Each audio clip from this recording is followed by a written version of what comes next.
All right, time to take a look at these airbags in action. I've got my big long trailer here. It's a double car trailer. I've got my heaviest car in there loaded into roughly where I'd carry a single car in there. You know, a lot of the weight's towards the back of the trailer, but this is a long trailer, so still a lot of tongue weight. That car is 4,100 pounds. There's nothing up front putting all that weight on the back of the truck. I've got a yardstick set up on a tripod here. And we're calling the 10 the 0 right there on the paint mark. If we're looking straight on there, I've got all the weight on the landing gear.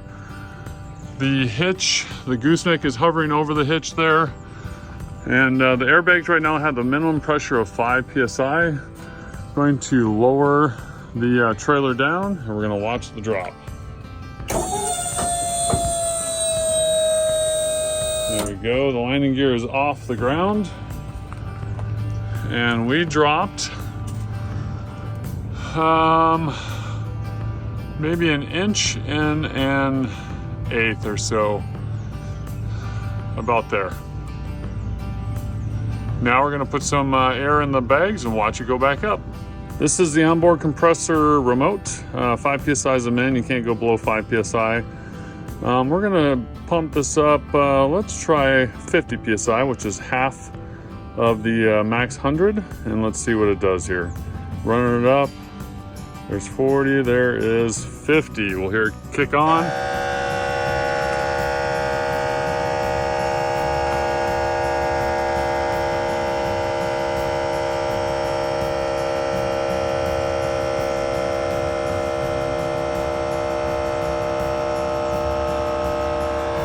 The gap on the springs is getting bigger.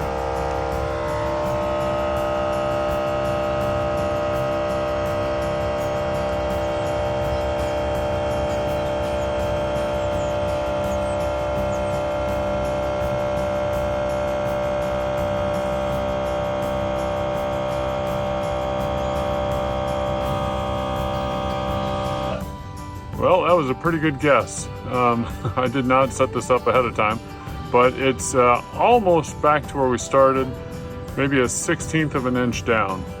And that is with 50 psi. And back up and take a look at the truck. It's not on total level ground, but the yardstick shows that we're back up to where we started. There we go. Next, let's see, and I'm going to show deflating what that's like. And then next we're going to do extreme loading. I'm going to put that the heavyweight car all the way up to the front. All that weight's going to be in the back of the truck. No counterweight in the back. And that car is 4,100 pounds, front engine. It's the heaviest Mustang I have.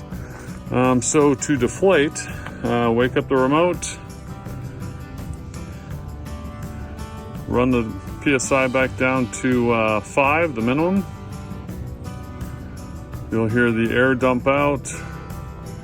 There we go, and we're gonna watch it drop back down.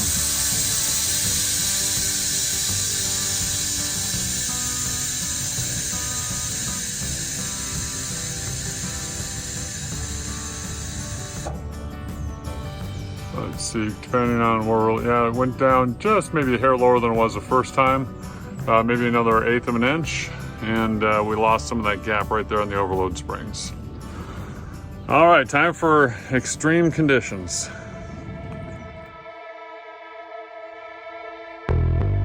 I purposefully have no car in the back. Worst case, you know, nothing counterbalancing. The heaviest car I have up front, this car is 4,100 pounds, front engine. So a lot of the weight is on the front of the trailer. The trailer itself is heavy. I have this yardstick set up on a tripod, and it is at the 10, which I'm going to use as my 0. The gooseneck is just kind of hovering over there, and I'm going to drop the load onto the truck. Here we go.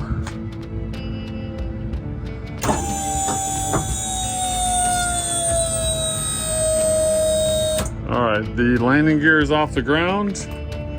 All that weight was transferred into the back of the truck, and I am down at looks like 2 and maybe 3/4 inches, 2 3/4 inch drop. You can see the springs there. I'm not on the overload. I think those are called overload springs right there, but quite a bit of drop. So here's the remote, minimum of 5 PSI. That's the for the compressor there, going into the airbags. You cannot lower it lower than 5, so 5 PSI minimum. I'm gonna run this up to, we'll try 70 and see what happens. So let's see here. I'm gonna run this all the way up, just press and hold. PSI going through 20, 30. There's 50, 60, and 70. We should hear the compressor kick in.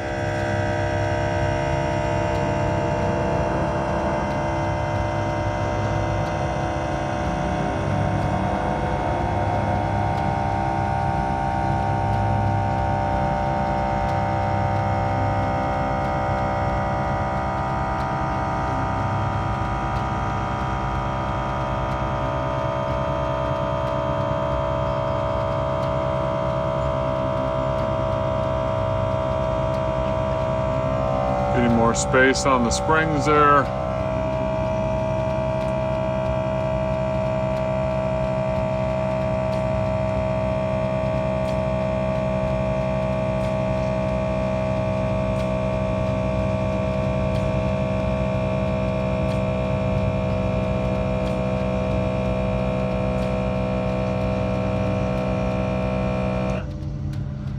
All right, there's 70. I'll take it up even higher. Like I said, this is worst case. I have no counterbalance load in the back, just all the weight up front. We'll take it up to 90, see what that looks like. There's 90.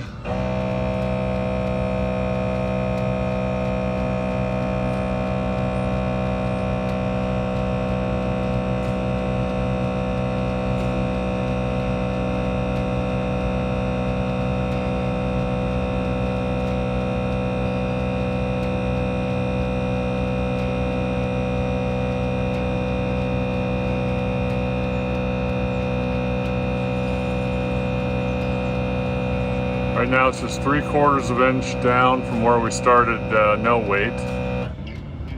All right, and I'm gonna take it all the way up to the max of 100. There's 100.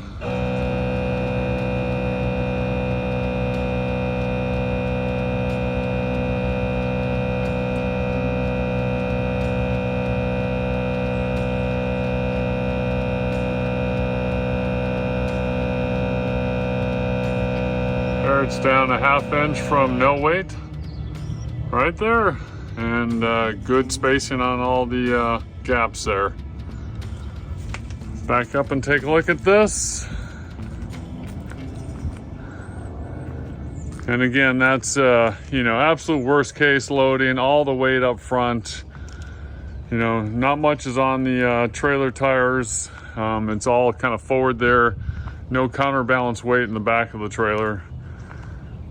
Those airbags really lift up the truck. All right, take a look at inside the truck here. So here's the aux switches. I've got the air compressor wired to aux 1. So that switch needs to be on. Hit the remote, wake it up.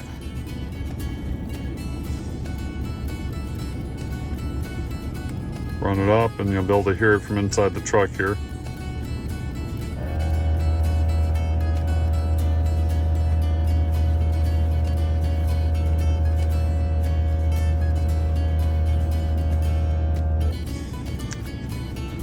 Deflate.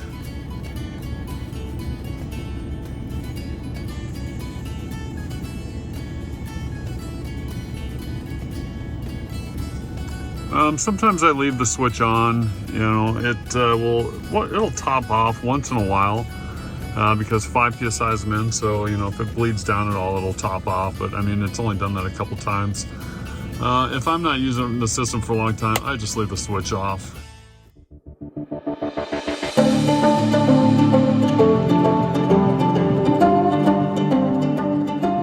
Just opened up the box. Here's all the components in the airbag box. Bag of hardware, Some of the brackets are a little messed up, I guess, from rubbing inside the box. I don't see it as a big deal, but yeah, there's some pretty scratched up rub marks. And the two airbags.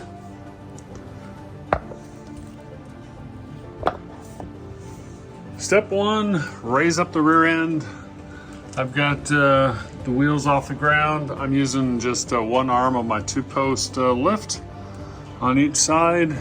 Got frame cradles there holding up the rear end. You need to drop down the suspension so you can get the airbags in there.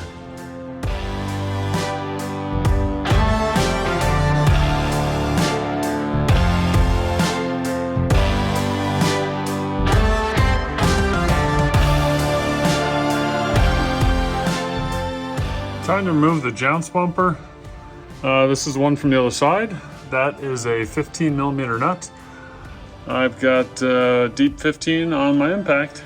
Got to get these guys out. These are what the jounce bumpers bolt onto. It says pry from the hinged end, which is the closest end of the camera right now. And I just use a little metal trim pry tool, and they popped right out as you pull on it. I would need 3 hands to film this for you guys, but I'll try and show you what I'm talking about. So this end here, this is what they call the hinged end, and I was able to just get underneath, yeah, right there. You can see right there, pry that down and pull aft. Pull towards the back of the truck right now, which is that way. And then this one you'll have to pull forward. The aft one, get underneath this hinged end right like that and pull forward. And there you can see they are removed. Okay, you gotta install these where you just took out the brackets for the jounce bumpers. Those are gonna go up in the holes. Up in these holes here, you slide them from this middle area, and you slide them that way towards the front of the truck and that way towards the back of the truck. Having already done the other side, I found it easiest to use 2 flathead screwdrivers, regular flathead screwdrivers. One is pulling up, you can see that little tab that sticks down right there inside there. One coming in from the top like this, prying up that little blocker tab which holds it in place, while the other one is used to wiggle it into position. Got the driver's side in. So what I mean by this is use a flathead to stick it at kind of perpendicular angle there and pry up on that little tab that's loose on the end. While you're doing that with your other hand, you just kind of push and pry against this here to move it into position. And you want the hole to be lined up with the slot that's in the frame rail there. Okay, next up is these carriage bolts here. You insert these in the upper frame brackets. So you got to go top down. Now, what is the top? So I have these sitting up on the springs just so I can film with one hand and it doesn't pop the carriage bolts out on the floor. Both these brackets are the same, but this notch here has to go towards the center of the truck. So one is, flipped over compared to the other one. So the passenger side is going to have the numbers on the top. The driver's side is going to have the numbers on the bottom. And then we are going to secure these to the frame using these guys. This elongated hole goes towards the front of the truck, and one of these, I guess these are, one of these are going to go through the slots here. There are hex key slots right there, and the other one's going to come up through the single hole in the back there. The bolts for the upper frame brackets call for 38 foot-pounds of torque in the instruction manual. I'm doing tight with blue Loctite. This is a number 6 hex key bit. I've got it in a 1/4 inch socket with an extension on my 3/8 inch ratchet.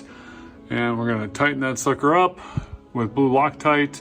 I've already done the other side. This side is just sitting in here loosely. Again, the elongated slot goes up towards the front. The single hole goes in the back. And you can see the orientation there with the rounded cutout there in the middle by the 2 holes towards the center of the truck. There is the driver's side, left side. I don't know if there's any overseas watchers of this with right-hand drive, but this is an American video, left-hand drive. So driver's side's left side of the vehicle. There you go. Blue with Loctite, carriage bolts are hanging down. Look over there and see the passenger side with the notch between the two holes aimed towards the center of the vehicle. Next up, got to pry out these two guys here. These are the ABS wire harness push pins. They go into brackets here. And this is, you're looking at the driver's side axle. Easiest to come in over top here.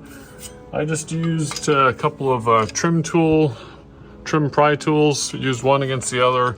Get it behind there and pry it out. Get both those guys out and loose. Next step has me scratching my head a little bit, but I think I have it figured out. So we've got the two push pins pulled out of the bracket up here on the ABS line. And then it says to reconnect it to this bracket here. So I've got a bolt, a washer, and on the back side is going to go one of these guys, little serrated lock nut, so to speak. I believe it goes into this bracket right here. So it would go on like that. Looks like that's what they're talking about. The hole up top there is for that push pin that's right next to it. I'll slide that push pin in first, and then I'm going to put a little Loctite on this as well. The instructions say to tighten this guy to 31 inch-pounds. I just put, let's see, they're 14 millimeter on this, on both sides actually. This was on the back side, kind of tough to get it fully on there. I just kind of had it resting against there, and the serrated part of the nut holds it in place. And I just did blue Loctite plus tight. Slid this little sleeve over here to protect the brake line from rubbing on that harness. You finish up this part here by putting a zip tie right there. Zip tie is found in the other bag that comes with the kit. Like I said, I got this little, this was on the brake line here. I just put that to prevent rubbing. Got the zip tie there, trimmed off the excess piece, and I believe that's how that goes. Time to assemble the airbags. These are called roll plates. The instruction manual has these in silver. They're actually black in my kit. And you want the springs with the label down, 3 holes on the top. These are all the same. They all have the same number. So they just sit on there like that. And then we have to install these guys. And this is a 1/2 inch. I've already checked. 1/2 inch, we're gonna thread that into here. And it goes 1.5 turns past finger tight. When you're tightening these guys down, this just spins. It kind of looks like in their factory video that he's just cranking it by this, but that just spins. So you kind of have to hold this little part of the, where you'd put a wrench on there and tighten it down. Just hold it, tighten it by fingers, and then, like I said, 1.5 turns. But if you didn't get it on there very well with your fingers, you may want to go a little bit more than 1.5 turns. Just don't over tighten it. Time to install these upper brackets. They're both the same. You're just setting, there's a notch there. You've set that around the air chuck, and then you can see the holes line up there for mounting the top of the airbags. And let's see, I think this is the driver's side, it says in the instructions. So in those holes, you're gonna have these bolts. Now, bolts were in a different bag from the rest of the hardware that came. So there's bolts, lock washer, and flat washer. The flat washers were they were in a bag within a bag. And they're gonna go in here. It says to tighten these to no more than 20 pound-feet or foot-pounds. I'm going to do blue Loctite and tight again. And it looks like you're going into brass there, so don't go cranking on them. Got them all snug down. This is what it looks like.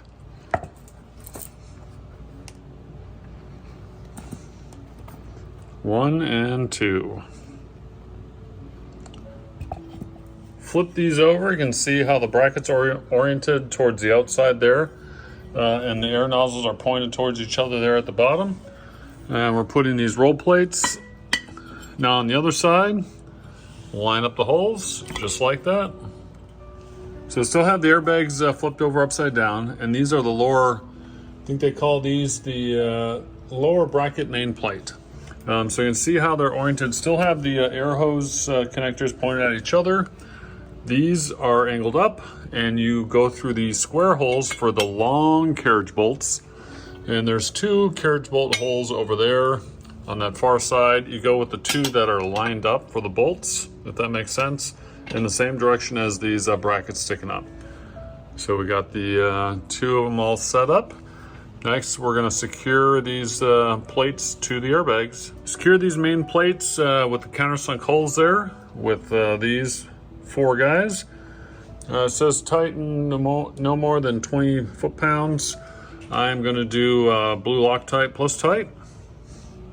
Got these guys snugged down. They are not the number 6 hex key, Allen key bit that you used before. That would have made too much sense. It's actually a 5.5. And like I said, I just went blue Loctite plus tight.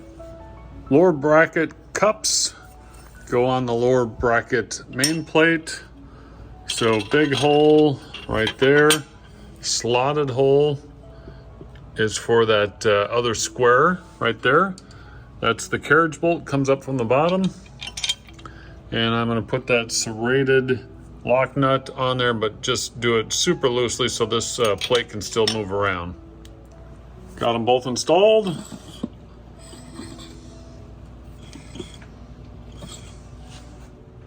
All right, so maneuvering the airbag into position. The company's installation video just shows it just dropping right in. You know, they show just the last second of, I'm sure, a struggle.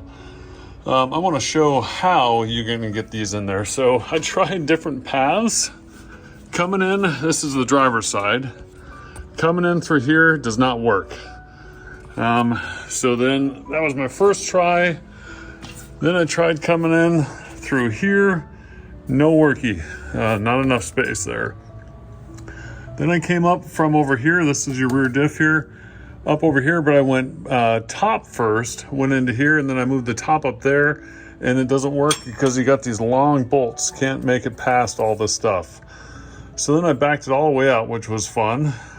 Put the top up over there, put the butt first, the bottom, you know, this part first with the long carriage bolts, fed that in, down, and then it slid in position. So that's the only way you're gonna get at least the driver's side in. I'm sure the passenger side is the same way. So again, here's your diff. Put the airbag up over through here, put the top of it angled towards the passenger exhaust pipe up there, then move the bottom of it past these wires. You may have to, you know, use both hands to get the carriage bolts up and pull the wire harness out of the way. Slide it into here and then drop the carriage bolts on each side of the axle. And that adjustable plate sits right on top of the jounce bumper mounting bracket there. And then I gotta secure it. It's just sitting there right now. Once you have the airbag in place, first bit of securing it is this big U-bracket. Goes around the spring U-bolts here and into the top hole. There's 3 holes there. It goes into the top one on the bracket. On the back side, you're gonna put a washer and a nylon lock nut. Got the nylon nuts tightened down, not even remotely tight, but just turned down quite a bit there. Incidentally, they're 9/16 US standard. It's just to hold this bracket somewhat against the spring bottom there. Don't have the top of the airbags connected. Turn both these down, that one and the other side. I'm gonna go install the passenger side airbag, and then I've got to raise up the rear diff, or, you know, if you had your tires on in place, which I don't, for easier access, you could lower the body down just to close this gap up here. Happy to report that the passenger side drops in much more easily. You don't have all these lines like you do on the driver's side blocking access. Next up is we gotta connect the airbags up there, up top, the brackets. And I need to close the gap between the axle and the body. And you know, if you've got your truck up on jacks, it'd be a different setup than I have. Right now, mine is on, the rear is on a 2-post lift. I'm in the driver's side wheel well. So next up, you got to close the gap between these two plates. And I've got the nuts on the front very loosely. So whether you're using jacks, jack stands, lift in my case, depends on what you're doing, how you can close that gap. I have my truck up on, the rear. I had it on my two-post lift here. I initially was going to raise the diff back here with a jack and some wood, protective plates or wood pieces to protect the diff. I wasn't liking what I was seeing, so I put the tires back on, wheels and tires back on, and lowered my lift back down and closed that gap nicely. So those are 9/16 serrated lock nuts.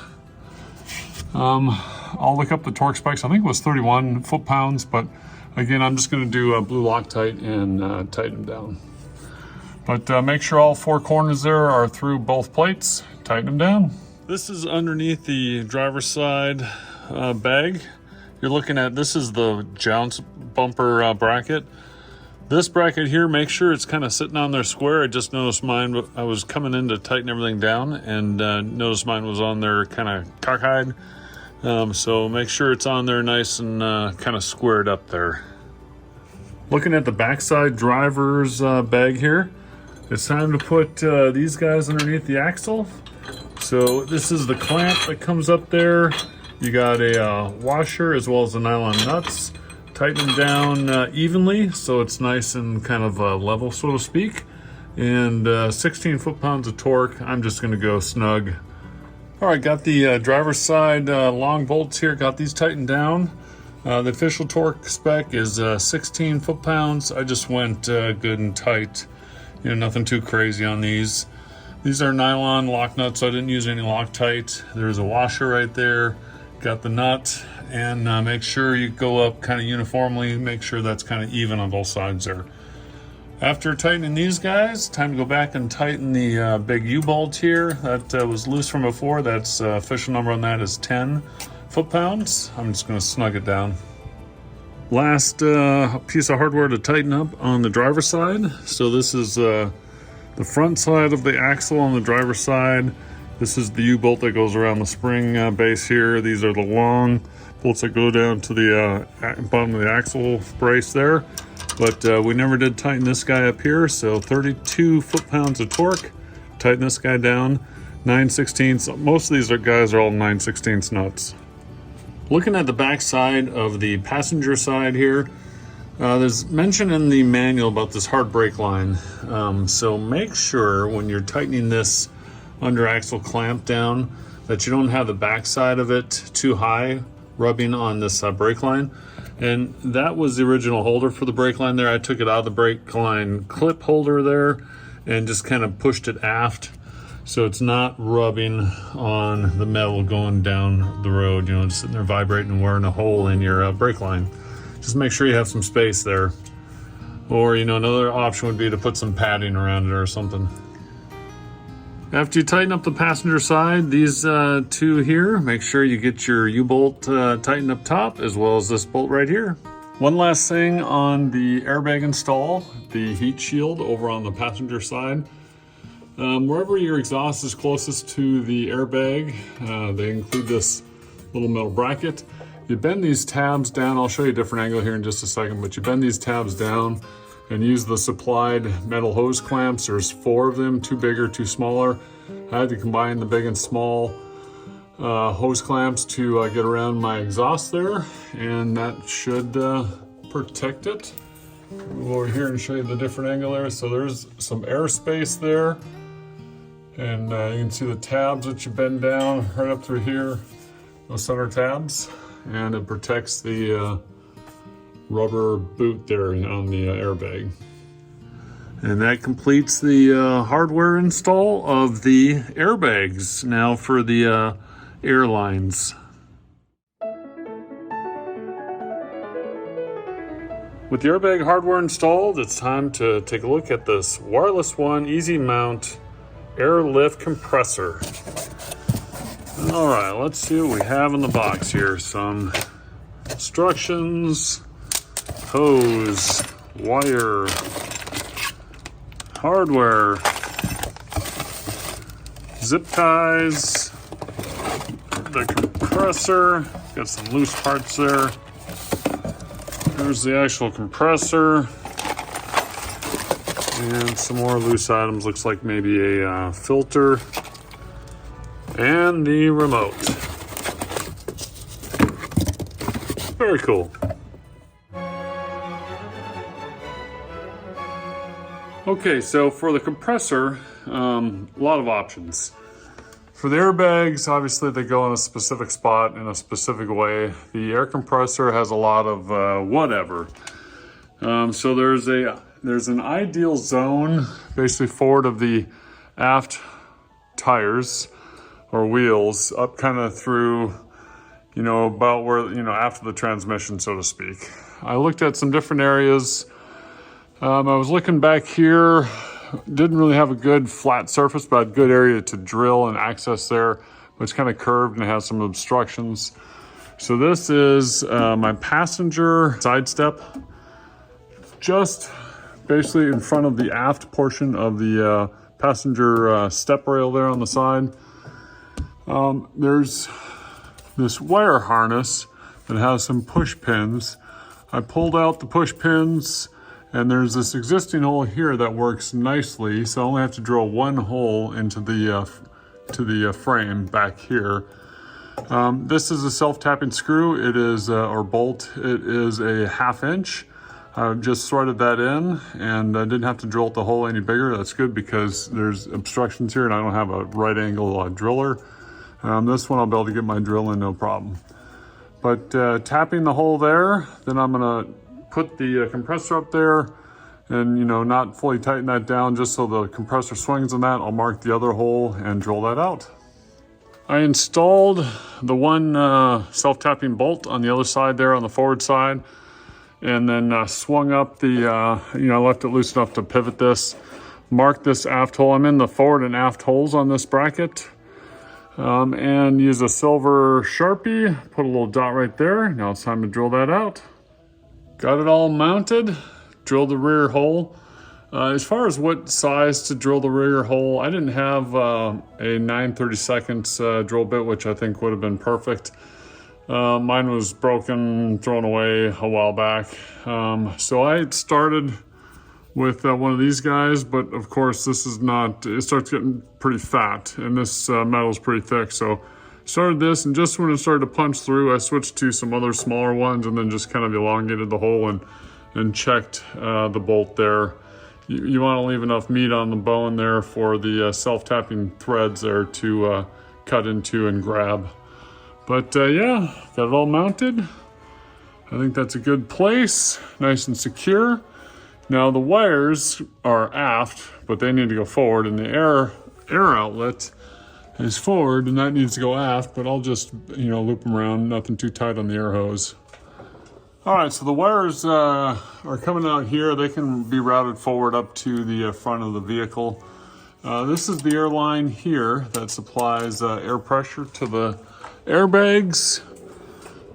This inlet, this is an inlet for your filter housing. I'm gonna probably stick the filter housing up here someplace. I'll find a good spot. I did, this wire harness here was clipped in to this. There was another hole up here. I just clipped it in there, ran it over top. And then there was another hole on the back side, right up here, if you can see. There's a hole right up there. Let me get my light on it. There we go. And I just stuck that push pin right into that hole there. Didn't have to drill any new holes for the wire harness. Time to mount the filter and then the air tubing going back to the airbags. Here is the filter housing. You screw this guy in there, no sealant required. It's just sucking air through the filter. And I finger tightened it and then just did a little tiny, like maybe 1/8 twist with a wrench. You're just going on the plastic. Looking up here, I see a hole.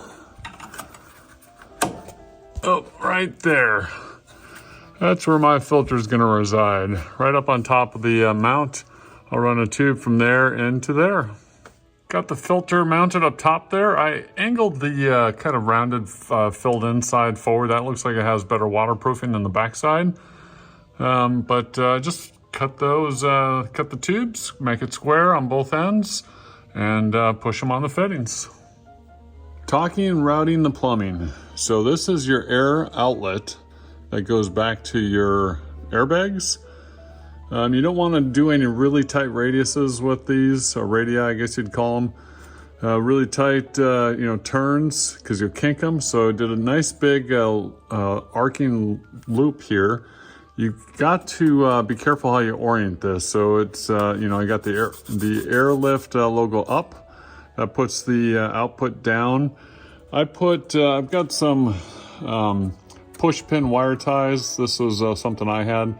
I just did a loop there, and then I got a couple of areas where I'm going by some sharp edges here. So I just put some vinyl tubing over that. I'm actually going to put a little tape on that to hold that there.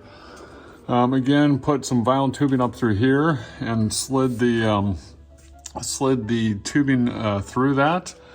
Goes up over. All right. It came over the top of the right side of the frame rail. You can see it up here. I put a zip tie right there. I zip tied it right there as well. Another one up over there.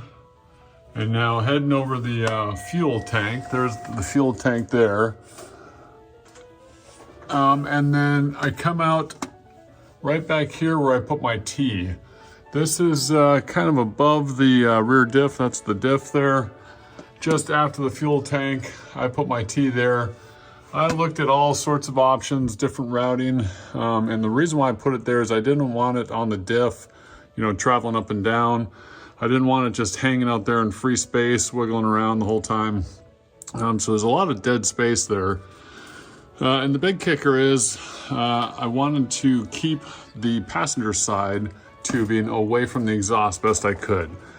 So, running it straight out, it would just be hanging in space. The driver's side's easy because it's just, there's no exhaust over there. Just ran it right out of the tube there, straight up to the T, short run there. So for the passenger side, I angled the fitting forward, so it's pointing towards the engine of the truck. Ran the line alongside here, alongside the shock, forward, and then the exhaust, if you notice, it comes down and dips down right here. I went over the exhaust there, and I'm probably, 8-9 inches above the exhaust. So I zip tied it right up there on the exhaust hanger. Zip tied it again. Actually I have a zip tie right here I didn't show. So I went through 2 holes on the frame, did a zip tie there. Up over, zip tie on the top of the exhaust hanger.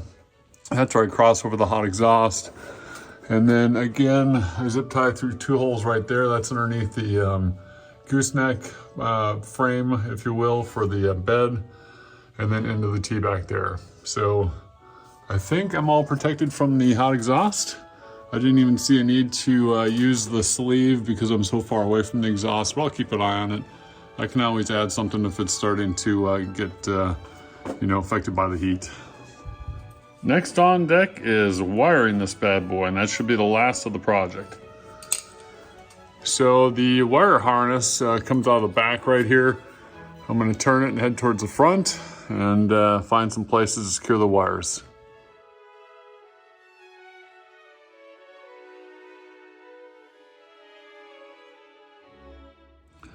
To get the aux panel out, there's a tab right here. Here, let's see if I can zoom in on that. There's a tab here on the passenger side. There's one in the middle right there, and there's one on the back side right here. You got to get all 3 of those to release, and then you can pull the fuse panel straight up. This hiding underneath there, I believe, is the bundle of the aux wires for the different switches inside the cab. So these should be hot when the switches are turned on. Just took off 10 miles of tape, friction tape here. And now there's electrical tape, but yes, these are the aux wires. Found them, no small feat.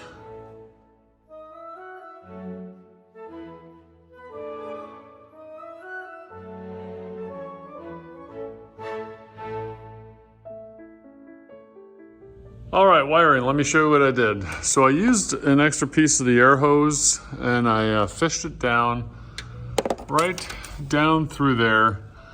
It came out kind of behind the fender well of the passenger wheel. Then I taped the wire to it right there, pulled it back up. Then the battle of finding the upfitter switches, or upfitter wires underneath the aux or the upfitter fuse panel.